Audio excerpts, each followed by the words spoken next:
नमस्कार दोस्तों, मध्य प्रदेश वाणी न्यूज में आपका स्वागत है। आज हम चर्चा करेंगे एक ऐसे विषय पर जो केवल एक व्यक्ति का नहीं बल्कि पूरे परिवार और समाज का भविष्य तय करता है, नशा। युवाओं को नशे से बचाने और समाज को नशा मुक्त बनाने के उद्देश्य से मध्य प्रदेश पुलिस द्वारा नशे से दूरी है जरूरी 2.0 अभियान चलाया जा रहा है। इसी महत्वपूर्ण अभियान को लेकर मध्य प्रदेश वाणी ने ग्वालियर रेंज के पुलिस महानिरीक्षक श्री अरविंद कुमार सक्सेना IPS से विशेष परिचर्चा की है। आइए सुनते हैं नशे के खिलाफ इस अभियान और समाज की भूमिका पर उनकी महत्वपूर्ण बातें। अभी ये 15 जुलाई से और 30 जुलाई तक का नशा मुक्ति अभियान चल रहा है सर। इस अभियान की सबसे बड़ी प्राथमिकता क्या है सर? नशा बेचने वालों पर कार्रवाई करना है या उनसे पूछताछ कर नशे की सप्लाई चेन और उसके मुख्य स्रोत तक पहुंचना है? देखिए, इसमें जो नशे से दूरी है जरूरी 2.0 ये अभियान जो है 15 जुलाई से 30 जुलाई तक मध्य प्रदेश के जो समस्त ज़िले हैं वहाँ पर चलाया जा रहा है। और इसमें पुलिस मुख्यालय के अतिरिक्त मध्य प्रदेश शासन ने भी निर्देश जारी किए हैं और इसमें अंतर्विभागीय समन्वय बनाकर हम लोग स्कूल शिक्षा विभाग, उच्च शिक्षा विभाग, सामाजिक न्याय विभाग और अन्य विभागों की भी पूर्ण मदद ले रहे हैं। और मूलतः इसमें जो हमारा ऑब्जेक्ट है इसमें 3 लेयर प्लान, 3 चरणों का प्लान ऑलरेडी बनाया जा चुका है। तो पहले चरण में हम लोगों ने जो ज़िले हैं उनमें ये चिन्हित कर लिया था कि कौन कौन से ऐसे हॉट स्पॉट हैं जो नारकोटिक्स और साइकोट्रोपिक सब्सटेंस जो हैं, मादक पदार्थ हैं, उनके विक्रय से प्रभावित हैं। वहाँ पर पूर्व में भी मतलब इस प्रकार के केसेस पकड़े गए हैं जब ये पदार्थ जब्त हुए हैं। और इसके अतिरिक्त हम लोगों ने जिलों से कौन से ऐसे रूट्स हैं जो हो सकता है किसी अन्य ज़िले या राज्य से प्रारंभ होते हों और अन्य किसी ज़िले या अन्य किसी राज्य के ज़िले में जाके समाप्त होते हों, उनको भी जो है चिन्हित किया है। तो पुराना रिकॉर्ड है उसका अध्ययन करके तो ये 2 चरण पूर्ण करने के बाद फिर अब ये जो नशे से दूरी है जरूरी ये वाला अभियान हम चला रहे हैं। तो बेसिकली इसमें हमारा उद्देश्य यही है कि ना केवल हम जो विक्रेता हैं या फिर जो कैरियर्स हैं उनको पकड़ें, बल्कि इनको पकड़ने के बाद इनसे कठोर पूछताछ के बाद जो मूल स्रोत हैं सप्लाई के, जिसको बोलते हैं अपन अपेक्स परपेट्रेटर्स, उनको हम जो है वहाँ तक पहुँचें और पूरे नेटवर्क का खुलासा करें। क्योंकि अगर हम अपेक्स परपेट्रेटर्स को पकड़ लेंगे तो उसके बाद ये स्थिति बन जाती है कि उनकी जो पूरी जो सप्लाई चेन है वो टूट जाती है और इस प्रकार से जो छोटे छोटे स्थानों तक जो पहुंचता है ये नार्कोटिक्स साइकोट्रोपिक सब्सटेंस वो पहुंचता रुक जाता है। सर, ये नशा मुक्ति अभियान को सफल बनाने के लिए स्कूल, कॉलेज और अभिभावकों की क्या भूमिका होनी चाहिए सर? कि स्कूल कॉलेजेस की बहुत बड़ी भूमिका है। इसमें मैं बताना चाहूँगा कि जो युवा वर्ग है उनके लिए ये एक्सपीरियंस कई बार नए तरीके का रहता है।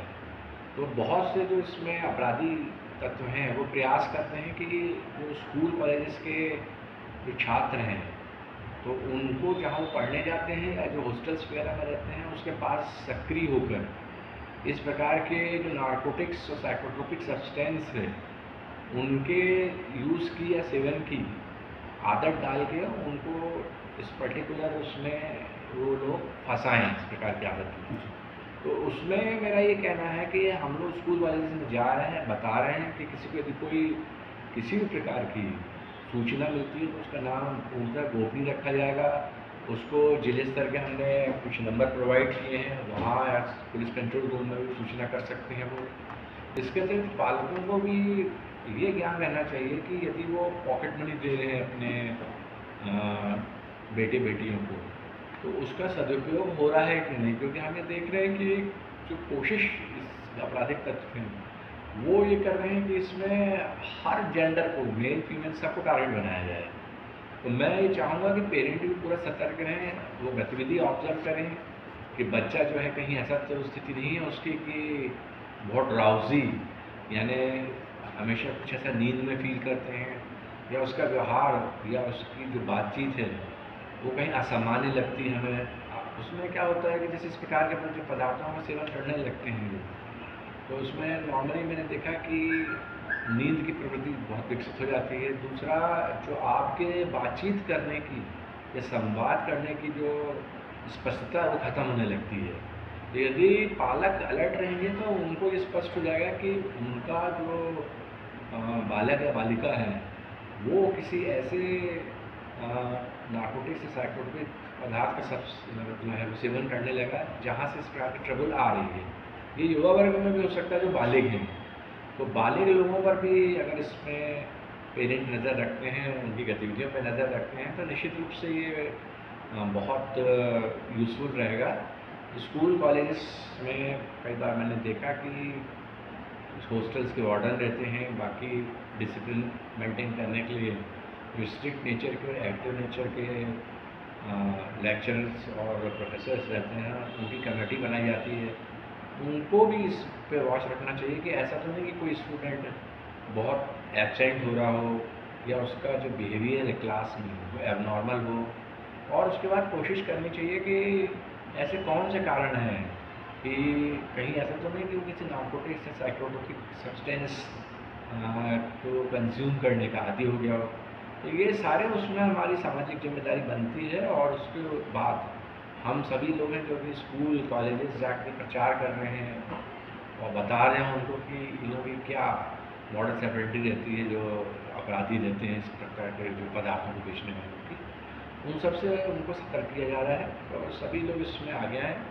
कई बहुत अच्छे स्टूडेंट्स रहते हैं जो चाहते हैं भी हैं कि उनके जो सहपाठी हैं वो हमेशा अच्छा रहें।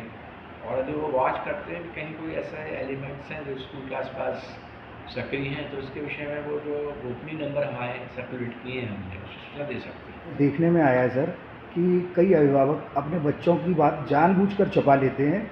कारण ये होता है कि सर उनको समाज का डर होता है। सर उनके लिए कुछ आप विशेष तौर से कहना चाहेंगे कि उनको ऐसा क्या करना चाहिए जिससे कि उनके बच्चे को उस नशे से मुक्ति मिल सके? देखिए, आप लोग के माध्यम से बहुत से पालकों ने वॉच किया हुआ कि बहुत सी ऐसी प्रसिद्ध हस्तियाँ या शख्सियत जो विभिन्न प्रकार के खेलों में सक्रिय रही या विभिन्न प्रकार के सामाजिक या सांस्कृतिक गतिविधियों में सक्रिय रही, कई बार इस प्रकार की जो लत है उसका शिकार हो गया, लेकिन वो उभरे क्योंकि उन्होंने अपनी जो समस्या को छुपाया नहीं, उनके पालकों ने समस्या को छुपाया नहीं, प्रॉपरली उनको समय पे जो साइकोलॉजिस्ट हैं उनकी काउंसलिंग करवाई।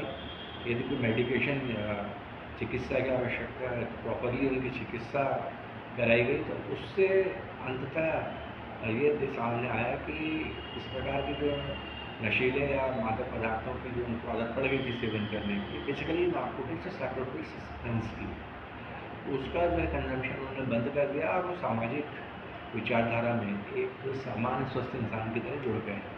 यदि किसी क्षेत्र में नशे का कारोबार हो रहा है और कोई नागरिक इसकी सूचना देना चाहे तो क्या उसकी पहचान पूरी तरह गोपनीय रखी जाएगी? हाँ, निश्चित रूप से इसमें बहुत ही हमने स्ट्रिक्टली सभी अपने अधीनस्थों को बताया है कि यदि कोई नागरिक या कोई भी हमारा समाज का जो अच्छा व्यक्ति है सूचित करता है तो उसकी हम एक प्रकार से पहचान है उसको पूर्णतः गोपनीय रखें। जैसा ग्वालियर के लिए मैं स्पष्ट करना चाहूँगा, एक नंबर है 9302004365, इस पर भी वो सूचित कर सकते हैं। बाकी और भी जो नंबर अवेलेबल है 900 वगैरह, उस पर भी मतलब वो बता सकते हैं कि इस प्रकार की समस्या आ रही है। तो उसमें कहीं उनको मतलब जो है मैं समझता हूँ कि आइडेंटिटी उनकी वो एक्सपोज भी नहीं हो पाएगी और इसमें जो संबंधित व्यक्ति हैं जो इस प्रकार के पदार्थों के अवैध विक्रय में, गलत विक्रय में जो है पूरा संलग्न है, उनके खिलाफ कार्रवाई। जी सर, क्या पुलिस ने ऐसे क्षेत्रों की पहचान कर ली है जहां नशे का कारोबार अधिक होने की आशंका या शिकायतें हैं? मैंने बताया ना, हमेशा जो किसी क्षेत्र के विषय में यदि हमें ज्ञात करना हो कि कौन सा क्षेत्र किसी विषय विशेष से प्रभावित है तो इस संबंध में हमारे पास रिकॉर्ड रहता है। हमारे पास CCTV सिस्टम है, ICGS सिस्टम है, जिसके माध्यम से ये पता कर लेते हैं हम लोग कि कौन से ऐसे क्षेत्र है जहाँ इस प्रकार के जो नार्कोटिक और साइकोट्रोपिक सब्सटेंस बिकने के सबसे ज़्यादा केस पकड़े गए, या फिर कौन से ऐसे व्यक्ति हैं जिनकी सक्रियता इन क्षेत्रों में सबसे ज़्यादा रही। ऐसे सभी क्षेत्रों और अपराधियों पर हम लोगों ने नज़र रखने के लिए इनके डोजियर यानी इनके पूरे रिकॉर्ड तैयार किए। इनके कौन कौन से जो एसोसिएट्स हैं वो पूरा हम लोगों ने अच्छी तरीके से